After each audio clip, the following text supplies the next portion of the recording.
చిత్తూరు జిల్లా పుంగనూరు మండలం రాగానిపల్లిలో 100 కోట్లకు పైగా విలువైన 982.48 ఎకరాల ప్రభుత్వ భూమిని ప్రైవేటు పట్టా భూములుగా మార్చేసి వైకాపా నేత మాజీ మంత్రి పెద్దిరెడ్డి రామచంద్రారెడ్డి బినామీలకు కట్టబెట్టిన వ్యవహారంలో అప్పటి చిత్తూరు జిల్లా జాయింట్ కలెక్టర్, ప్రస్తుత తిరుపతి కలెక్టర్ ఎస్ వెంకటేశ్వరరావు కుట్రకు పాల్పడినట్టు విజిలెన్స్ అండ్ ఎన్ఫోర్స్మెంట్ విభాగం తేల్చింది. పలమనేరు ఆర్డీఓలుగా పనిచేసిన పులి శ్రీనివాసులు, మనోజ్ కుమార్ రెడ్డి, నాటి పలమనేరు తహసీల్దార్ సీతారాం లబ్ధిదారులతో కుమ్మక్కైనట్టు గుర్తించింది.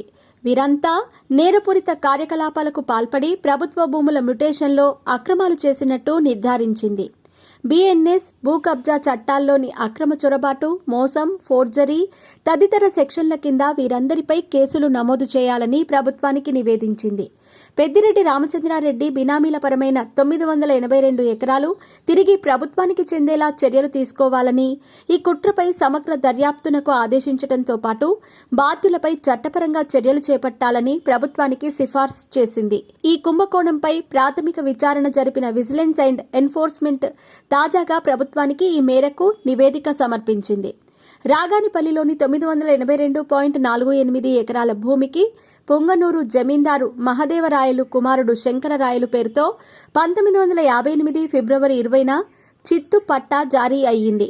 అనంతరం ఆయన దాన్ని పలువురికి విక్రయించారు.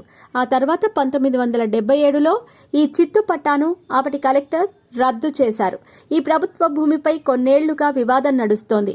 అయితే సర్వే నెంబర్ 22లో ఉన్న 982.48 ఎకరాలకు అసంపూర్తిగా ఆగిపోయిన సెంటిమెంట్ను పునఃప్రారంభించాలంటూ 2022 ఏప్రిల్ 28 నాటి survey settlement and land records commissioner, నాటి చిత్తూరు జిల్లా జాయింట్ కలెక్టర్, సెటిల్మెంట్ అధికారైన ఎస్ వెంకటేశ్వర్ను ఆదేశించారు. ఆయన నిబంధనలు, చట్టపరమైన అంశాలు పట్టించుకోకుండా, సరైన తనిఖీలు చేయకుండా ఏపీ ఎస్టేట్స్ చట్టం 1948 ప్రకారం చిత్తు పట్టా కింద ఉన్న ఆ భూమిపై హక్కులిచ్చేందుకు అవకాశం కల్పించారు. ముందస్తు కుట్ర, కుమ్మక్కుతో పెద్దిరెడ్డి రామచంద్రారెడ్డి బినామీలకు హక్కు కల్పించాలనే దురుద్దేశంతో ఈ కుంభకోణానికి పాల్పడ్డారు. తద్వారా ప్రభుత్వానికి తీవ్ర నష్టం కలిగించారు. ఎన్ వెంకటరెడ్డి మరికొందరు వ్యక్తులు పెద్దిరెడ్డి రామచంద్రారెడ్డికి బినామీలుగా వ్యవహరిస్తున్నారు.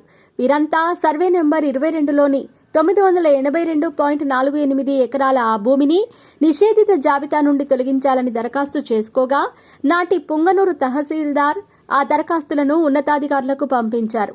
నాటి జాయింట్ కలెక్టర్ పులి శ్రీనివాసులు ఈ భూమిని 22/1 నుంచి 22/30 వరకు సబ్ డివిజన్ చేసేందుకు గతేడాది సెప్టెంబర్ 11న అనుమతినిచ్చారు.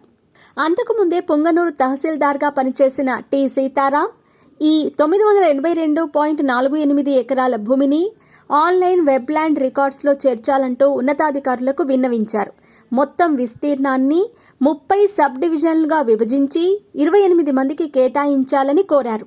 దీనిపై నాటి ఆర్టీఓ శివయ్య పలు అభ్యంతరాలు వ్యక్తం చేసి దస్త్రాన్ని వెనక్కి పంపించినా లెక్క చేయలేదు. ఇలా తహసీల్దార్ మొదలుకొని కలెక్టర్ వరకు అంతా కలిసి 100 ఎకరాల ప్రభుత్వ భూమిని పెద్దిరెడ్డి బినామీల పరం చేశారు.